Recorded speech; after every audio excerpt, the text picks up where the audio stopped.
Hello প্রিয় দর্শক মণ্ডলী, এখন আমি চলে আসছি আপনাদের বস্তি সাংবাদিক বিএপি ফানির পক্ষ থেকে আপনাদের সবাইকে স্বাগতম। আজকে আমরা দেশের পরিস্থিতি নিয়ে কথা বলবো। দেশে এখন চলতেছে একটা ভয়াবহর মতন চলতেছে, বুঝতে পারছেন। আমরা এখন যাব, দেশে ইন্টারনেট নাই, কারণ দেশের পোলাপানের অবস্থা কীরকম আমরা তাদের সাথে দেখা করব এবং তাদের সাথে আমরা যাচ্ছি তাদের সাথে ইন্টারভিউ নেওয়ার জন্য দেশের। আমরা পর্যন্ত একজন লোককে পেয়েছি, তাই তার কাছে আমরা কিছু তথ্য জানতে চাইতে, কেন তিনি ইন্টারনেট না থাকার কারণে চলাফেরা কষ্ট হতেছে নাকি জিজ্ঞেস করি। বা আপনি ইন্টারনেট না থাকার কারণে কি করতেছেন বর্তমানে? আমি এখন মোবাইল কিছু টিপতে পারছি না। আপনি কি কোনো জুয়ারি খেলেন? না। আপনাকে বোঝা যাচ্ছে তো আপনাদের জুয়া খেলতেছেন, খেললে আপনি তাই জন্য মন খারাপ। এখন আপনার কি টাকা লস আছে? আছে তো। তখন এখন আপনি কি করবেন? সরকারকে কি করবো? সরকারকে আপনাদের কোনো অনুভূতি নেই? সরকারকে জিজ্ঞেস করেন, আমাদের নেট দিতে হবে এর কারণে। জিজ্ঞেস করি না। আপনার কাছে দেখেন, সে অনুভূতি অনেক খারাপ বলতেছে, কারণ তার প্রেমিকা তাকে ছেঁকা দিয়েছে। বর্তমান যুগে আবার এটা চলতেছে, আবার তার বর্তমান অবস্থা নিয়ে তিনি জুয়ারি খেলে অনলাইনে, তাই অনেক টাকা মার খেয়েছে। সরকারের কাছে তিনি দাবি চাচ্ছে তার টাকা ফিরে দিবেন না, তাকে গার্লফ্রেন্ড ফিরে দেওয়ার জন্য। দেন আমরা যাবো এ পর্যন্ত খাঁটি প্রেমিকের কাছে।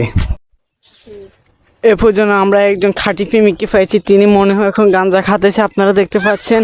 ক্যামেরাম্যান একটু এদিকে আসি, ঘুরে দেখা তো সবাইকে। আপনার কি ছাকা খেয়েছেন কয়টা?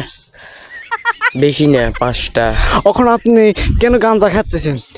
ইন্টারনেট বন্ধ হওয়ার কারণে আমার গার্লফ্রেন্ড আমার সাথে ব্রেকআপ করে দিয়েছে, তাই আমি এখন বিশিষ্ট গাঁজাখোর। দেখছেন বাংলাদেশের প্রেমিকদের অবস্থা। বর্তমানে প্রেমিকেরা গাঁজা খাতেছে, তাদের প্রেমিকের সাথে ঠিকমতো কথা বলতে পারছে না, তাই ইন্টারনেট না থাকার কারণে যোগাযোগ বন্ধ করে দিয়েছে, ছাকা দিয়ে দিয়েছে গার্লফ্রেন্ড। কী দুঃখজনক, আমার গার্লফ্রেন্ড আমার ছাকা দিয়ে দিয়েছে ইন্টারনেট থাকার কারণে। বুঝছেন না? আমরা এখন ইন্টারভিউ নিয়ে যাওয়ার জন্য গাঁজাখোর থেকে চলে যাবো ডাইরেক্ট একজন সৎ ব্যক্তি এবং একজন সত্যবাদী এবং একজন শিক্ষিত মানুষের কাছে চলে যাব। কী অবস্থা শিক্ষিত মানুষদের বর্তমান অবস্থা, দেন চলে যায় সেখানে। আমরা ফাইনালি চলে আসতেছি খেলার মাঠে। দেখা যাক খেলোয়াড়দের কী অবস্থা, পড়াশোনার পাশাপাশি তারা কী করে, আবার ইন্টারনেট না থাকার কারণে তাদের পরিস্থিতি কী দেখা যাক। ভাই আপনার কী অবস্থা? আমার পরিস্থিতি হলো ইন্টারনেট না থাকার কারণে আমরা একটু টাইম পাসের জন্য ফুটবল খেলতাম, আর সেই মাঠটা এখন পানি বেশি গেল।